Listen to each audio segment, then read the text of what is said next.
Hello, today is 22nd of December 2022 and I'm continuing my series Daily Reality with Alex.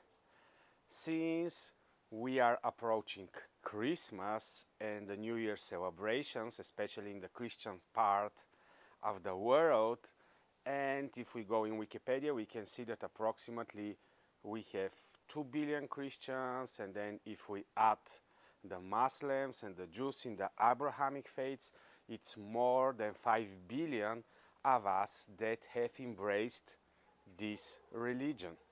And this is the reason why I would like to speak about reality from the perspective of my personal Christianity, and also to explain why in the human experience there is such a paradigm as existence of something more than ourselves, and the reason why there is a necessity for God to exist. So in this series of 2-3 days I would like to explain myself to all of you, because I have a lot of dear friends that are Muslims, I have a lot of dear friends that are Jews, I have a lot of dear friends that are from Indian religions, different type of Indian religions. I have also some friends that are from the Chinese and the so-called Asian religions, and we are anyhow here in the same experience, and we need to understand how our common reality is working, what are the things that are uniting us, and of course what are the different things that all of us have the right to embrace in the way we are expressing ourselves in this reality. So I'm going to start with the most fundamental things, and I'm going to really express myself in order all of you to understand why I have made a choice and why I am embracing, and actually the most interesting thing is how I'm applying my religious beliefs in my daily reality, and why they are not contradicting, but actually I'm able to merge my spirituality into my physical matter expressions in the outer objective reality. So let's start with one of the most fundamental questions that I had during my experience, still the 48 years that I'm now here on this planet. I've never been after searching for the existence of a creator. When I was 17 years old, I had a specific experience, and from this moment forward, I started to believe in the existence of God. Actually, I was found by something else, and from this moment forward, I have started my quest into understanding why there is an invisible force, an invisible personality, an invisible creator that is responsible for our experience here on this planet. And I'm going to start with a philosophical question that is very strongly fundamental, and it's the reason why I'm embracing my personal decision to choose the Christ figure and to choose the necessity for existence of such an archetype. And of course no one of us in the humanity can brag that we are something more than somebody else, because before Judaism, before Christianity, before Islam, there were other archaic religions from where these religions came. Before Judaism, there was all these Babylonian religions, and before Babylonian, Sumerian religions. We had Zoroastrian religions from the Iranian civilization. We have the Egyptian religions, and all this worldview about the invisible thing that is responsible for reality were pre-existing before other religions were taking from each other and were forming their own personal beliefs. So everything that we have in humanity today is actually an inheritance of all the collected views, of all the research, of all the human beings that were existing before all of us were here in this experience. And this is part of the quadrant 3 of reality, where is the invisible and the internal collective that all of us as humanity are gathering. For me, a very existential question is that if we already are here, if there was a creation, there is a big paradox in a universe of balance. In order something to begin, it immediately creates an end. In order something to be created, it immediately creates the closing of the cycle with destruction. And actually, we in humanity are experiencing these death, birth, rebirth cycles through the nature, through our own personal experience, through the way everything is established in the reality that we are living. And we can see that there are cycles that are constantly going on different levels. Of course, the 24-hour cycle is one of the things that we are constantly experiencing. Then there are bigger cycles, then there are maybe 400-year cycles, there are even bigger cycles, and so on and so on. But basically, the problem with the stories about creation is that immediately there should be stories about destruction. Everything that starts to exist needs to stop to exist. Everything that starts needs to end. Every journey has a destination and a direction and a finale.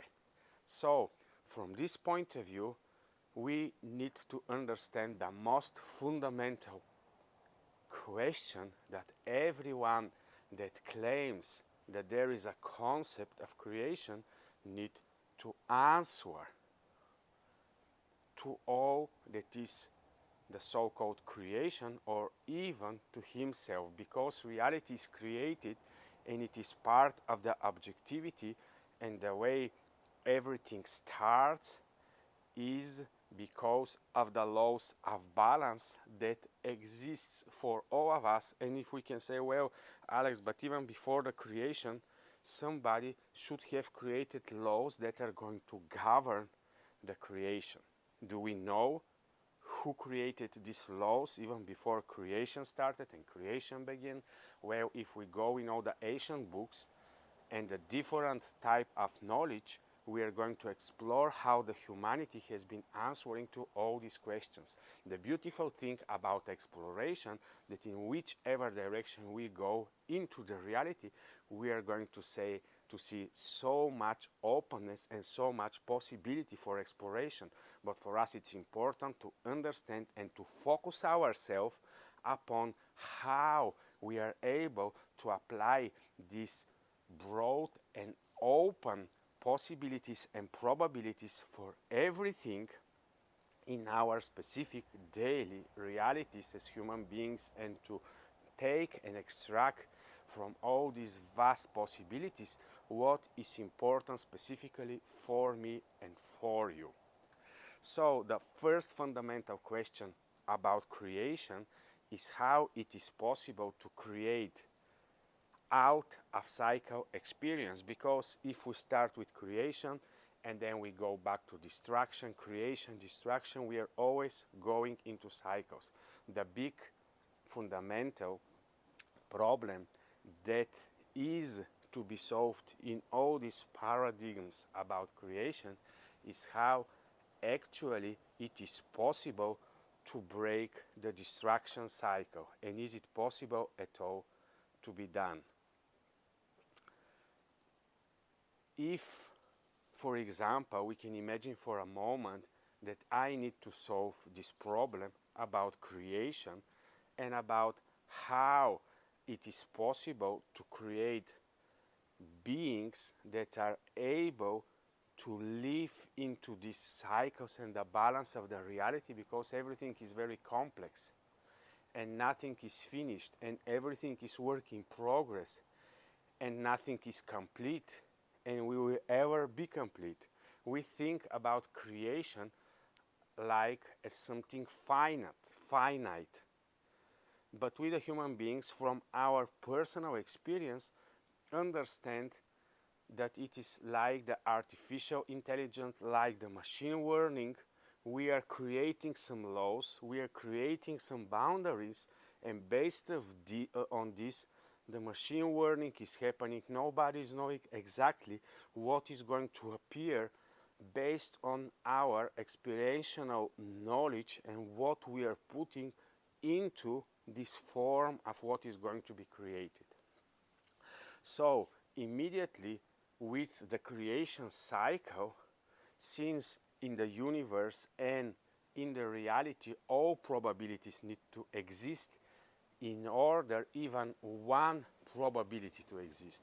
It is not possible to create something and to limit all the other things, because it is not going to be according to the reality construct creation. According to the reality construct creation, once you decide, or whoever is deciding to create, it is a necessity all possibilities to exist also. All probabilities are there all the times.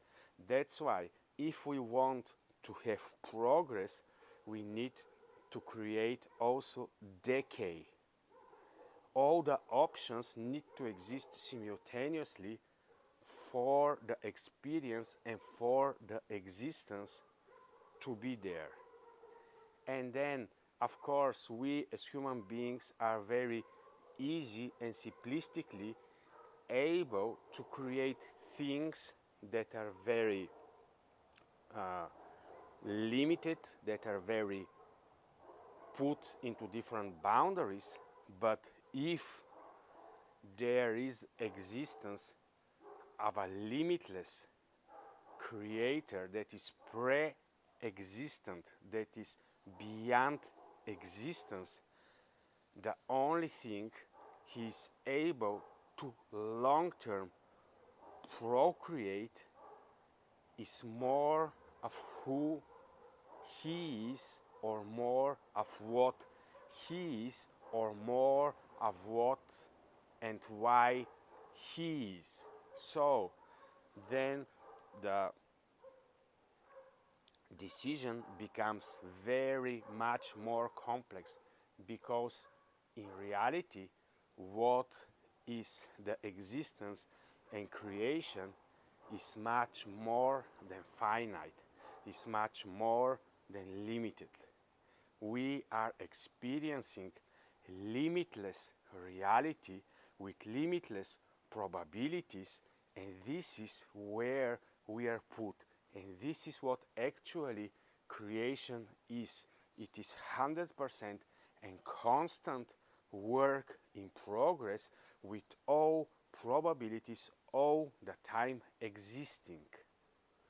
Then actually from the beginning of creation till the end of the developing cycles of everything that is existing, there should be a non-visible navigation and non-visible governance, so that this creation is going to be directed towards its end point, and it should be done in such a way that every other probability is to be leading to destruction, and only one probability is going to end the cycle of creation. So once we are speaking about creation and know the different cycles that exist out there, we are to understand that actually everything all the time is work in progress, and in any given minute every cycle can end, everything can be transformed, renewed, and a new cycle is always possible to begin. So we can say in a sense that creation is happening every second, with every breath, there is a creation and destruction. This is the most high frequency creation destruction cycle. Every second, everything is destructed and created. No, a lot of us can say, no, it's not possible. Our mind cannot grasp it. How I'm now here, and the very next nanosecond, I'm not here, and then I'm here, and then I'm not here, and I'm here, and then I'm not here. All these vibrational cycles that exist out there in different frequencies, depending on the way how we are viewing and experiencing reality, is constantly probable and constantly existing. That's why it's very important to do two things: to broaden our mind to the most impossible, and to always have open-mindedness about all the possible probabilities. But also, as limitless experience and limitless beings, we are to be able to choose and to collapse a specific direction through all the probabilities that we are willing to choose. And now I'm going to conclude today's expression of mine with why I have chosen to follow the archetype of the Christianity and the archetype of a Savior, of a Messiah.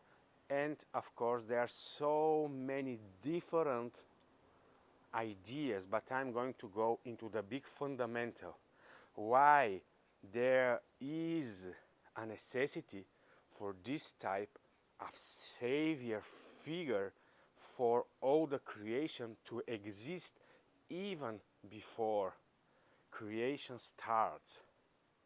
Because if the Creator is not possible to create solution for the death and life cycle, for the creation destruction cycle, it is not possible a long-term and sustainable creation to exist.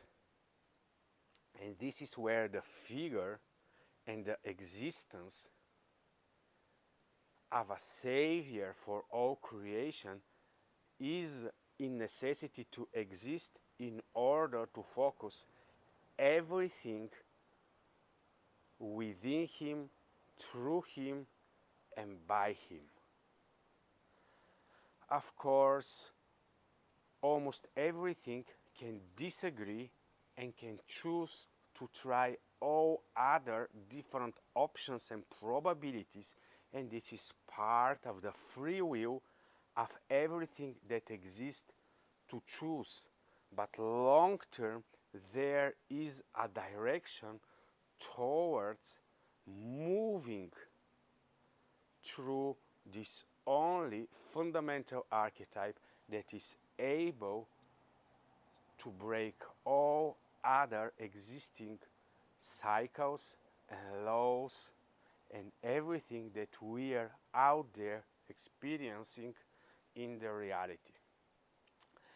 And this is why I'm deeply exploring this archetypal knowledge, and I know a lot of beings are willingly rejecting this option, but for me it is very interesting to understand why there is no other possibility but this, why there is no other option for creation but only the story of an existence of a creator, then a Savior and a Messiah figure for all the creation, and why all this storytelling is in necessity to exist.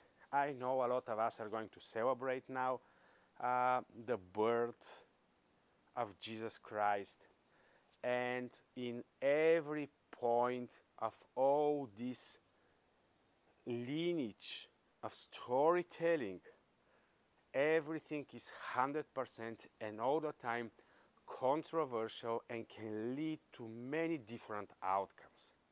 But if we are moving away from the specifics, from the details, and just think about the fundamentals based on the reality experience, then it is going to be, at least for me, it is a very interesting probability of exploration.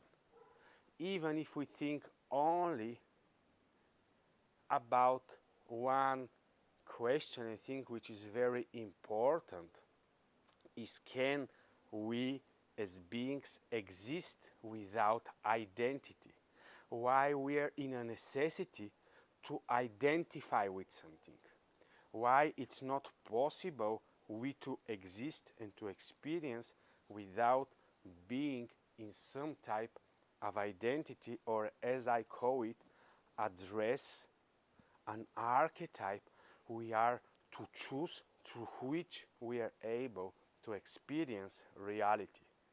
And the fundamental archetype that I have chosen, the archetype of the Savior, Messiah, the resurrected Christ, and so on, in all this deepness of the storytelling, and I've been Christian for so many years, I can speak a lot with Christian terminology, but I'm not willing to do because my audience is from all different types of people, and I like and acknowledge all of them, but I was just willing to express you how interesting and how for me it is fundamental about my existence to learn how to wear my archetype and to understand from this point of view the existence of life. And of course, I'm grateful that I'm able to go exactly through this narrow type of understanding. Of course, I remember when my father, when I was a very young Christian, as a teenager, he was constantly trying to push me away from just staying short-headed and just thinking about the Bible and to just work only with the biblical labels about everything in reality. And I was wondering for a lot of time, but little by little I opened myself for all the possibility, and the big paradox is that more and more that I'm opening to everything as possibility, more and more I'm focused and understand the reason why this for me is the only way to exist, and for me personally this is why everything is experienced in the reality we are in. I know for a lot of you it is a little bit too vague, too broad, nothing concrete, not a lot of details, but it is made for a purpose, because I want to stay in the generality of knowledge in order for all of us to think more about the fundamentals. Details is beautiful. Details, we can go in them, we can explore them from our subjective realities. But the fundamental thinking, how are we able to constantly live our daily reality and also to be constantly in the creation cycle, to be constantly in the beginning, in the same time to be in the progress, in the same time to constantly know our direction and our end. So, thank you for watching today. I'm going to explore more different sides of these topics the next 2-3 days in order for all of you to understand why it is important to embrace different types of archetypical knowledge, which is very close to mythos, to mysticism for some of us, but it is fundamental how we can make it practical, and actually the big idea is long term, all of us to be functional beings in our daily reality. And this has been the goal from the beginning of creation. So thank you for watching today. Enjoy these celebrations and think more and dwell more of the generalities and the fundamentals of all. Thank you for watching today's message. Bye bye. Enjoy your reality and constantly explore. Bye bye.